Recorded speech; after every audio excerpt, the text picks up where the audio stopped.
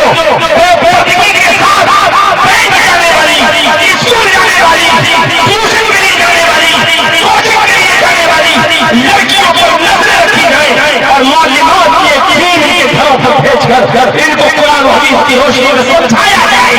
میرے پیارے ساتھیوں, اگر اس طریقے کی تبلیغ نہیں ہوئی اور اس طریقے کے معاملے نہیں سامنے آئے تو معاف کیجیے گا, یہ تو ذہنی عیاشی کا ایک ذریعہ بن چکا ہے. ہم آئے, چیخے, چلائے, آپ کو واہ کیا, اٹھ کے چلے گئے اور ہماری مسجد فجر کی اذان یہ جلسہ کتنا کامیاب ہوا اس کا منظر دیکھنا ہے تو صبح فجر کی اذان میں چلے جائیے گا مسجد میں. آپ کی مسجدیں بتا دیں گی کہ جرجی صاحب آپ تو 12:30 بجے تک بول کے گئے ہو, اس کا اثر کتنا پڑا ہے. یہ آپ کی محلے کی مسجد بتا دے گی کہ کتنا پرسنٹ آپ نے عمل کیا ہے, کتنا پرسنٹ آپ کے اوپر اثر ہوا ہے. یہ آپ کے محلے کی اور آپ کے گاؤں کی مسجدیں بتا دیں گے. میرے بھائیو, آپ دیکھ لیجیے, ہاتھ میں ہاتھ ڈال کے لوگ گھومنا شروع کر دیا ہے, گلے میں ہاتھ ڈال کے ایک منہ سے منہ ملائے بیٹھے ہوئے ہیں.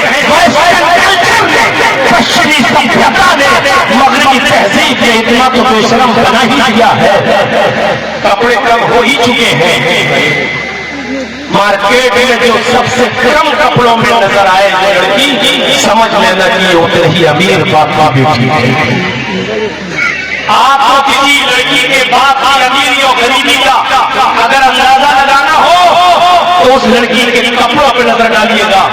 جس لڑکی کے جسم پر جتنے کم کپڑے ہوں گے وہ اس بات کا ایڈریس دے رہی ہے کہ میرا باپ کا امیر ہے. کوئی مس ورلڈ بن کے دکھا دے, جب تک گھوڑے سے اوپر کپڑے نہ پہن لے, جب تک اپنے سینے کا کچھ حصہ نہ دکھا دے. ارے کہاں کی بات کرتے ہو جناب, 2 روپے کا سلام بھی اس وقت تک نہیں ملتا جب تک کہ اس پر آدمی لڑکی لڑکی کا فوٹو نہ جائے. اور ویسٹرن کلچر کہتا ہے کہ ہم نے عورتوں کو بڑی عزت دی ہے, عورتوں کو بڑی ہم نے بہت اونچے مقام پر پہنچا دیا. کہتے ہیں اسلام نے عورتوں کو چار دیواری میں بند کر دیا ہے. ہماری بیٹی اپنے باپ کا کپڑے دھلتے تو تمہیں یہ برا لگتا ہے کہ یہ اس لڑکی پر تربیت جو ہوتی ہے اس کو 4 دیواری میں بند کر دیا. اگر وہ اپنے بھائی کو کھانا سرو کر دے تو کہتے ہو یہ حالت ہے, لڑکی پر پابندی لگا دی. اگر وہ اپنے بھائی کے لیے کھانا بنا دے, اپنے بھائی کے کپڑے دھل دے, اپنے ماں باپ کے پیر دھونے اس کو پانی پلا دے تو کہتے ہو یہ تربیت ہوتی ہے. یہ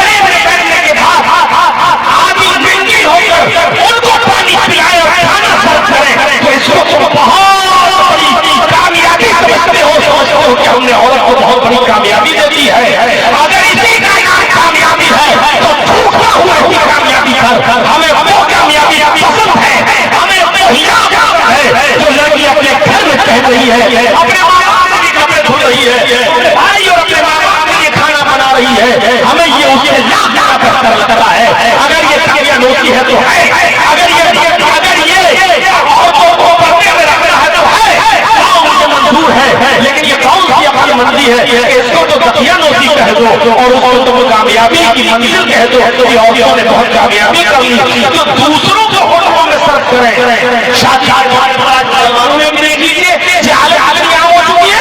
ہم نے شادیاں دیکھی ہیں, اللہ کی قسم ان شادیوں میں گیا لیکن بغیر کھائے پیے واپس آنا پڑا, کیونکہ دولہا کا استقبال کرنے کے لیے میرے فون پر لڑکیاں بنی ہیں پھول ڈالنے کے, اور وہ پھول ڈال لیں گے باراتیوں پر اور دولہا پر, اور آپ اس کو بہت اچھی تہذیب مانتے ہیں. شادیوں میں کھڑے ہونے کھانے کا سسٹم چل رہا ہے, یہاں سے نکالیے کھائیے, اور بڑے آرام سے اس کا تہذیب والا نام رکھ دیا بفے سسٹم. ارے جس کا نام ہونا چاہیے تھا گدھا سسٹم, کتا سسٹم, اور اس سے بھی بڑھ کر کہہ دوں سور, جس کا نام یہ ہونا چاہیے تھا. فتوا مت لگا میرا سور کہہ دیا, اردو میں سور ہی کہا جاتا ہے. ایک جگہ تقریر کرنے گئے, پتہ نہیں کس نے کہہ دیا کہ مولانا جمیل نے سور کہہ دیا, 40 دن تک زبان گندی. ہم نے کہا تیرے باپ کا فتوا کہاں سے لایا تھا؟ انگلش میں کہہ دو, اردو میں سور کہہ دیا تو زبان گندی. قوم کو سمجھانے کے لیے بولنا پڑے گا. میرے بھائیوں, اس کا نام یہ ہونا چاہیے تو آپ یہ نام رکھیں. ارے حذیفہ ابن یمان اور عیسائی بادشاہ کے سامنے جب اس نے کھانا پیش کیا تو کھانا کھاتے کھاتے ایک لقمہ حذیفہ ابن یمان کے ہاتھ سے زمین پر گر گیا. حضرت حذیفہ نے اسے اٹھا کر صاف کر کے جیسی منہ میں رکھا تو ربیعی ابن عامر نے ایسے کہنی ماری, یہ کیا کر رہے ہو, یہ کیا کر رہے ہو؟ ان لوگوں کے سامنے زمین سے لقمہ اٹھا کے کھائیں گے, ہماری عزت کا جنازہ نکل جائے گا. یہ لوگ زمین پر جو چیز گر جاتی ہے اس کو گرا رہے ہیں, مت اٹھا کے کھائیے. حذیفہ ابن یمان نے ایسے ربیعی ابن عامر کو دیکھا اور دیکھ کر کہا کہ زور سے کہو اس کو چھوڑ دیجیے. کیوں کہ یہ دیکھ رہے ہیں عیسائیوں کا بادشاہ دیکھ رہا ہے. تو حذیفہ ابن یمان نے کہا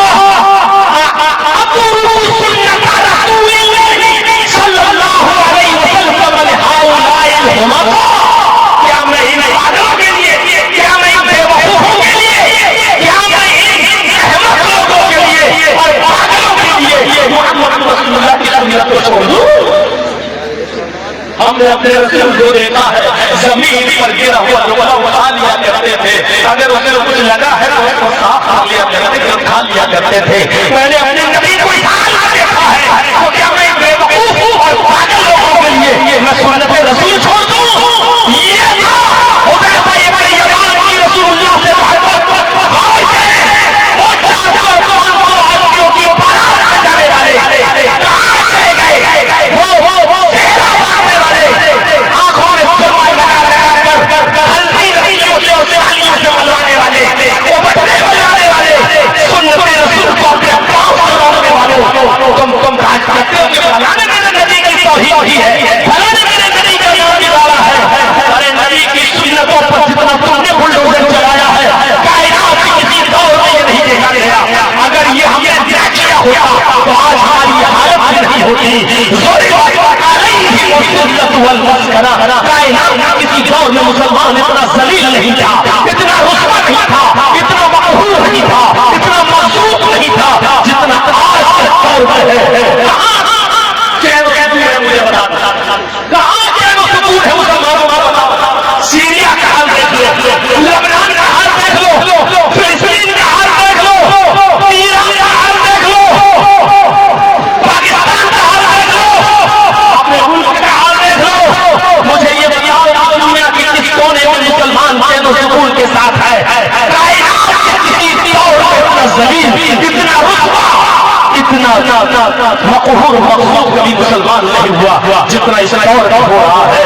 اس لیے کہ اس کے پاس سازی تو رہتی ہے, عمل نہیں رہا ہے.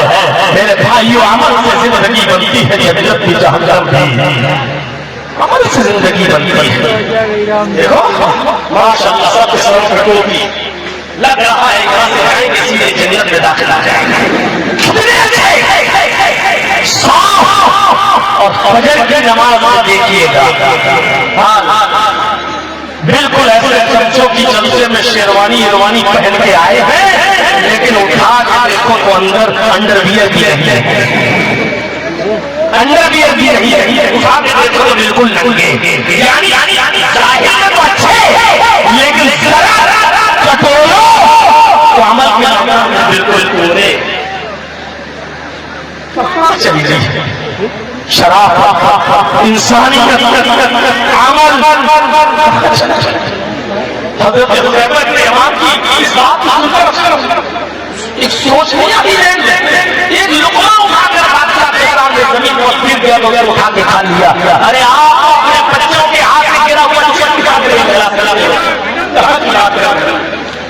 صاحب ہمارے علاقے میں غیر مسلم بہت آئے ہیں، تھوڑا بیدوں کے منتر کی پڑھ لے گا، یہ افسوس ہوتا ہے اس قوم پر کہ قرآن و حدیث سے زیادہ یہ بیدوں کے منتر سننے کی شوقین ہو چکی ہے، اپنے گھر میں بگاڑ اور دوسروں کی اصلاح کرنے کی فکر کر رہی ہے۔ میرے بھائیوں ہونی چاہیے، میں یہ نہیں کہہ رہا ہوں کہ نہیں ہو، لیکن پہلے اپنی اصلاح تو کرو۔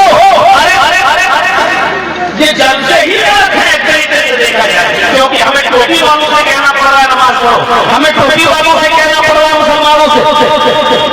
مسلمانوں کو شرم سے دلوں اور پانی میں ڈوب کے مر جانا چاہیے کہ ایک مولانا ایک مسلمان ہم سے یہ کہے نماز پڑھو، اس سے زیادہ ہمارے لیے شرم کی بات کیا ہوگی؟ کیا وہ مسلمان ہو رکھا جو نماز نہ پڑھے؟ یہ سوچنے والی بات ہے۔ ارے مسلمانوں، اللہ نے تمہیں دوسروں کے لیے پیدا کیا تھا، مسلمانوں کو خطاب کر رہا ہے، تم دوسروں کے لیے پیدا ہوئے تھے، کنتم خیر امۃ اخرجت للناس، مومنوں تم ایک بہترین امت ہو کیونکہ تمہیں دوسرے لوگوں کے لیے پیدا کیا گیا تھا۔ مسلمان کا ہر غیر مسلموں کے لیے پیدا ہوا تھا۔ ارے تم ہندو بھائیوں کو تبلیغ کے لیے آئے تھے، تم عیسائیوں کے لیے پیدا ہوئے ہو، تم یہودیوں کے لیے سکھوں کے لیے آئے ہو، لیکن افسوس یہ ہے کہ آج ٹوپی والوں سے کہنا پڑ رہا ہے کہ نماز پڑھو۔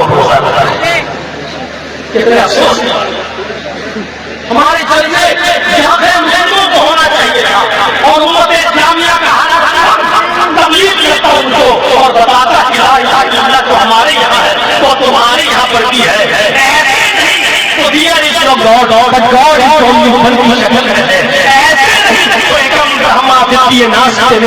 کنچن کی شکل میں ہے،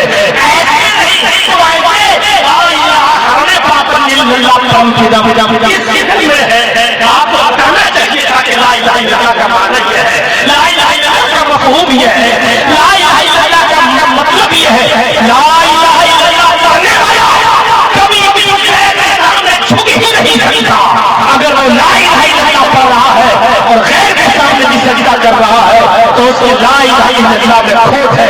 ایسی لا الہ الا اللہ کی ضرورت نہیں ہے، اللہ کو لا الہ الا اللہ کی ضرورت ہے کہ لا الہ الا اللہ پڑھنے والا یہ مان لے کہ لا الہ الا اللہ یعنی لا معبود الا اللہ، لا الہ الا اللہ یعنی لا معبود الا اللہ، لا الہ الا اللہ کا معنی ہی ہوتا ہے کہ اللہ کے علاوہ کوئی معبود نہیں، لا الہ الا اللہ کا اقرار کرنے کا مطلب یہ ہوتا ہے کہ لا معبود الا اللہ، اللہ کے علاوہ کسی کو سجدہ جائز ہی نہیں، لا الہ الا اللہ کا معنی یہ ہوتا ہے کہ اللہ کے علاوہ کسی غیر کے سامنے ہاتھ پھیلانا جائز ہی نہیں۔ میرے پیارے بھائیوں، صحابہ اللہ کے رسول کے پاس آئے، مجھے بہت دور جانا ہے، دو لفظوں میں نصیحت کر دو، مولانا جنتی کی طرح 1.5 گھنٹے کی تقریر نہیں، دو لفظوں کی، دو لفظ مجھے بتا دیجیے۔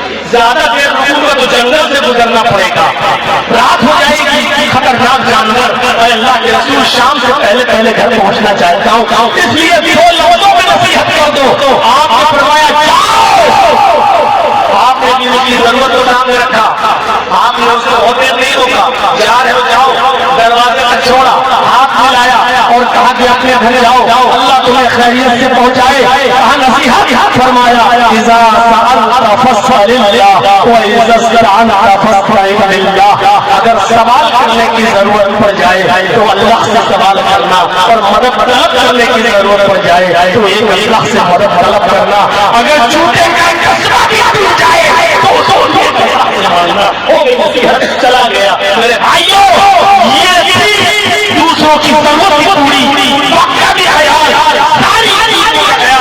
ہوئے اس کو دو جملوں میں نصیحت بھی کر اور اس کو واپس یہاں تو کتنے کلومیٹر 1200 کلومیٹر کی دوری سے کوئی کسی کو پکارے اور یہاں کا وہ جوتا پھینکتا ہے تو وہاں لگتا ہے. کرامتیں سنی ہیں. ارے آپ نے ہم نے پڑھی ہے ایک دشمن نے حملہ کیا اس نے اپنے پیر کو پکارا یا عبد القادر 1200 کلومیٹر کی دوری سے اپنے قادر جیلانی نے سن لیا وہیں سے اپنا جوتا پھینکا اور 1200 کلومیٹر دور دشمن کو لگا اور ڈھیر ہو گیا.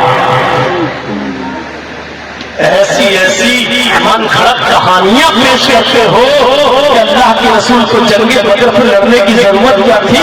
ایک تیر اٹھاتے وہیں سے پھینکتے دشمن کو لگتا وہیں ڈھیر ہو جاتا. میرے بھائیوں کم سے کم ایسی کرامتوں سے اجتناب کریے. بولنے والوں کو مجھے تعجب نہیں ہوتا ہے تعجب سننے والوں کو ہوتا کہ سب چھوڑ کے کہتے لگتا ہے شاعری میں آئے ہیں اور سننے والوں کو مجھے تعجب ہوتا ہے. توحید ایک ایسی چیز ہے میرے بھائیوں جس کے ساتھ سمجھوتا نہیں کہا جاتا. اللہ کے نبی سے سلح حدیبیہ کے موقع پر کہا اللہ کے نبی نے ساری شرطیں منظور کہا اس سال آپ کو عمرہ نہیں کرنے دیا جائے گا. آپ نے کہا ٹھیک ہے جائیے اگلے سال آ سکتے ہو. کیا ٹھیک ہے 3 دن سے زیادہ مدینے میں نہیں رہنے دوں گا. آپ نے کہا یہ بھی ٹھیک ہے. تلوار آئے کر آتے ہو لیکن تلوار میان میں رہے گی کھلی تلوار آگے نہیں کھولنے دوں گا. آپ نے کہا میں لڑنے کے ارادے سے آؤں گا ہی نہیں. ٹھیک ہے میرے آگے آپ تلوار کھلی ہوئی لے کے گھومیں گے لیکن آپ کے آگے تلوار میان میں رکھے ہوں گے. آپ نے کہا مجھے یہ بھی شرط منظور ہے. میرا آدمی اگر مکے سے بھاگ کر مدینے آئے گا تو آپ کو واپس کرنا ہوگا اور آپ کا آدمی اگر میرے پاس مکے آ گیا تو ہم واپس نہیں کریں گے. آپ اتنا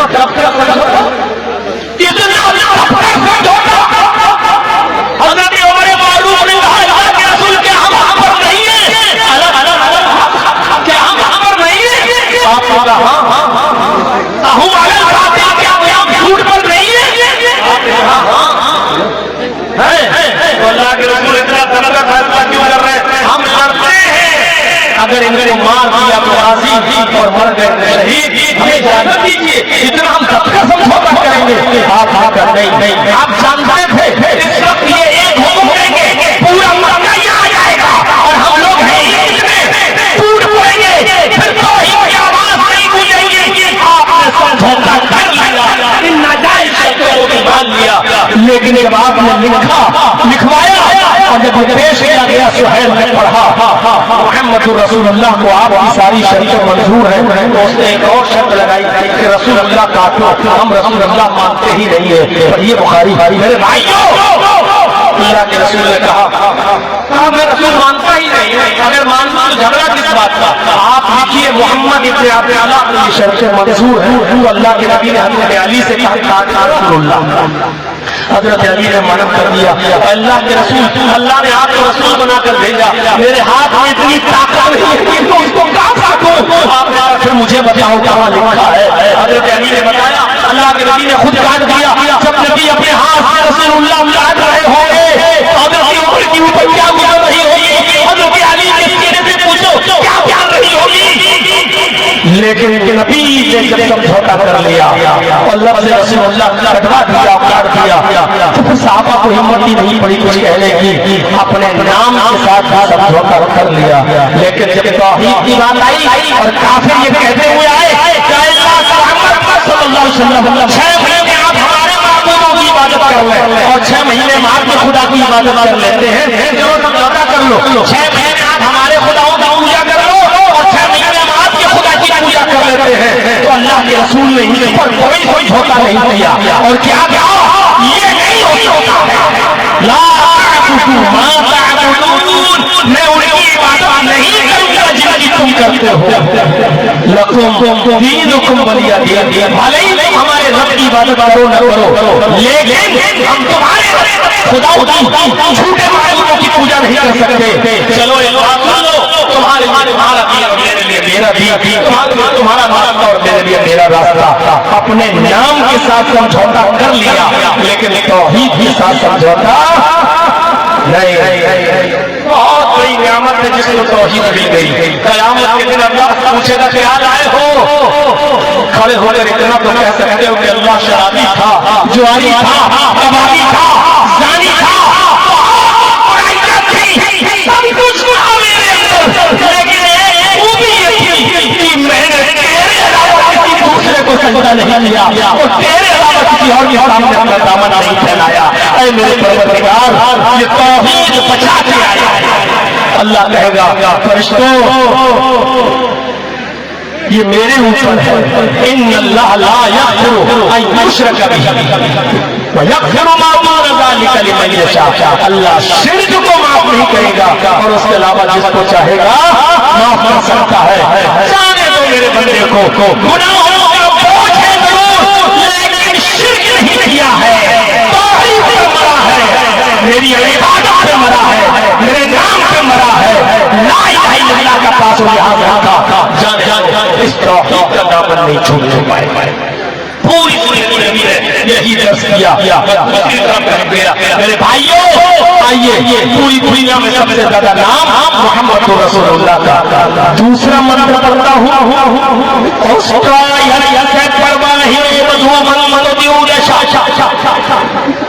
اس کی پیاری سواری اونٹ ہوگی. آج اونٹ میں کون بیٹھتا ہے؟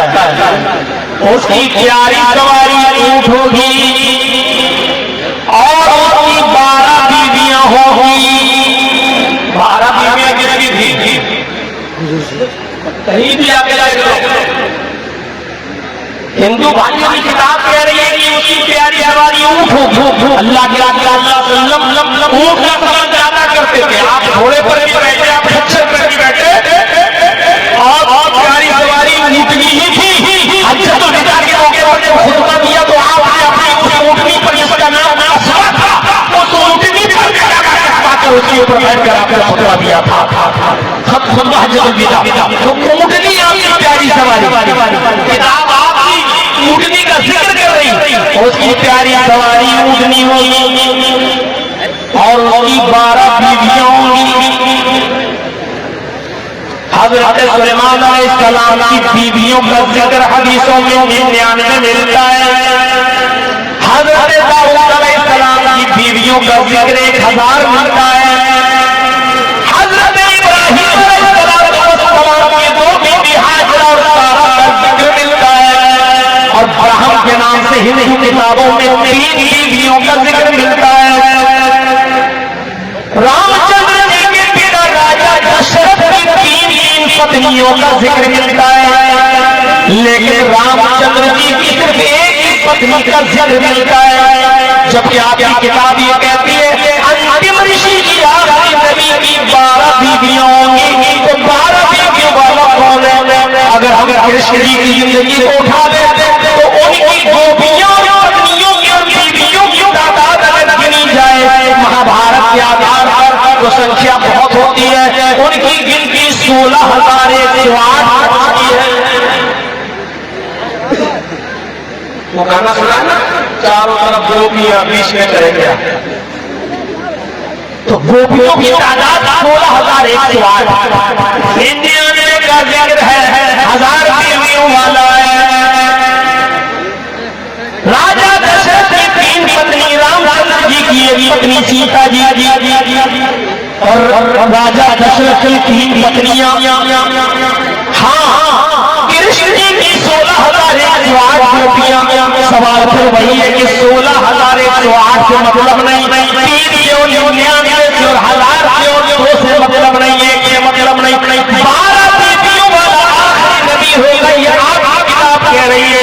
تو 12 بیویاں محمد رسول اللہ صلی اللہ علیہ وسلم کی ہیں. 11 کے ساتھ وہ نکاح ہوا ہے آپ کا، 11 کے ساتھ وہ نکاح ہوا ہے آپ کا. اور 12ویں وہ ہے جو مصر کے بادشاہ نے آپ کو تحفے میں بھیجی تھی. 2 لڑکیاں، ایک کا نام تھا سیرین اور ایک کا نام تھا ماریا.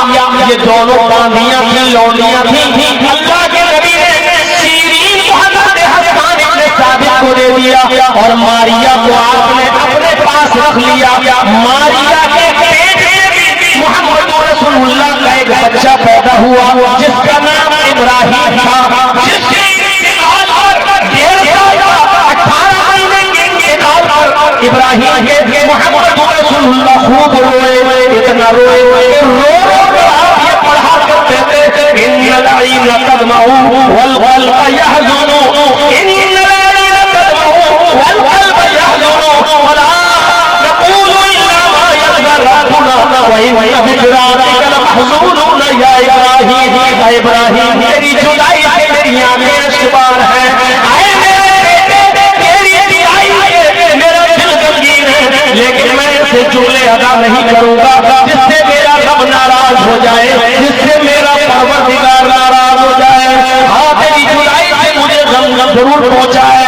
تو اللہ کے نبی صلی اللہ علیہ وسلم اپنے بیٹے ابراہیم کی جدائی پر آنسو بھی بہائے, غمزدہ بھی ہوئے. بخاری کتاب الجرائم میں روایت دیکھی جا سکتی ہے.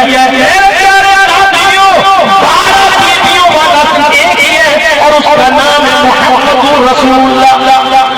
اللہ کے نبی نے فرمایا ان لی اسماء, میرے چند نام ہیں, انا محمد, میرا ایک نام محمد ہے, والا احمد, اور میرا ایک نام محمد ہے. یہ دونوں نام ویدوں میں بھی آئے ہیں. اجیال ہے تیری رب وہ دکاران ناشم سدھارا ہتدوت ربے گا. اجیال ہے تیری رب جہاد کو ختم کرنے والا وہ مدان دکارا محمد آئے اندھکارا ناشم, اندھیرے کو ناش کر دیں گے. محمد کے آنے کے بعد اندھیرا مٹ جائے گا. محمد اندھکارا ناشم, محمد کے آنے کے بعد اندھیرا ختم ہو جائے گا. حقیقت یہ ہے کہ محمد رسول اللہ کے آنے سے پہلے اندھیرا ہی اندھیرا تھا. میرے بھائیوں باپ کے مرنے کے بعد لڑکا اپنی ماں کو اپنی بیوی بنا لیا کرتا تھا. زیادہ اور سیرت النبی پڑھی علامہ شبلی نعمانی کی. میرے بھائیوں باپ مر گیا, ماں خوبصورت بیٹا پہ ماں بولی کے باہر نکل آیا اور اس نے اپنی چادر ماں کے اوپر ڈال دی. ماں کے اوپر چادر ڈالنے کا مطلب یہ تھا اب یہ میری ماں نہیں, میں نے اس کو اپنی پتنی اپنی بیوی بنا لیا. آپ اندازہ لگا سکتے ہیں, غور کرو, ایک باپ کے مرنے کے بعد بیٹا اپنی ماں کو اپنی بیوی بنا لے, اس سے بڑا اندھیرا اور جہالت کیا ہوگی. شراب اتنی زیادہ پی جاتی تھی کہ شراب کے نشے میں کھو کر آدمی اپنا مکان ہار جاتا تھا, لیکن دولت ہار جاتا تھا, لیکن پھر بھی اس کو سکون نہیں ملتا تھا. وہ مکان لگا دیتا تھا, مکان ہار جاتا تھا, تب بھی سکون نہیں ملتا تھا. تو اپنی پتنی جوئے میں لگا دیا کرتا تھا, اور جوئے میں پتنی بھی ہار جاتا تھا تو پھر وہ اپنی جوان بیٹی جوئے میں لگا دیا کرتا تھا. یہ حال تھا جوئے میں لگن ہار گیا, مکان ہار گیا, بیوی لگا دی, بیوی ہار گیا, وہ اپنی جوان بیٹی لگا دی. شراب کا یہ حال تھا کہ شراب کے نشے میں کھو کر وہ اپنی ماں کی اپنی بیوی کی جگہ اپنی بیٹی کا ہی ہاتھ پکڑنے لگا. میرے بھائیوں شراب اتنا دل زیادہ ہو رہے ہیں کہ پانی پینے کے بجائے کھانا کھاتے وقت لقمے کو حلق کے نیچے اتارنے کے لیے پانی کے بجائے شراب پیا کرتے تھے. ان کے گھر میں جب کوئی بچہ پیدا ہوتا تو پہلا قطرہ شراب کا ڈال کر فخر کیا جاتا. آج میں نے اپنے بچے کو شراب کا پہلا قطرہ دیا. اس سے بڑی جہالت یہ تھی کہ جب ان کے گھر میں کوئی لڑکی پیدا ہوتی تو 4 سال بعد اس لڑکی کو پال پوس کر بڑا کیا جاتا, اور جب وہ چھوٹی بازو بچی کو ہاتھ پکڑ کر میلے کے بہانے جنگل میں لے جاتا اور گڑھا پہلے کھلا ہوتا, کہتا بیٹی ذرا جھانک کر دیکھو تمہاری امی نظر آئے گی. اور بیٹی جیسے ہی اس میں جھانکتی پیچھے سے باپ دھکا دیتا اور مٹی ڈال کر اس کو زندہ دفن کر دیتا. اور آخری سانس تک روکا رہتا.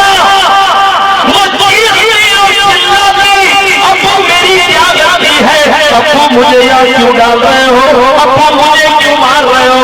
وہ آخری سانس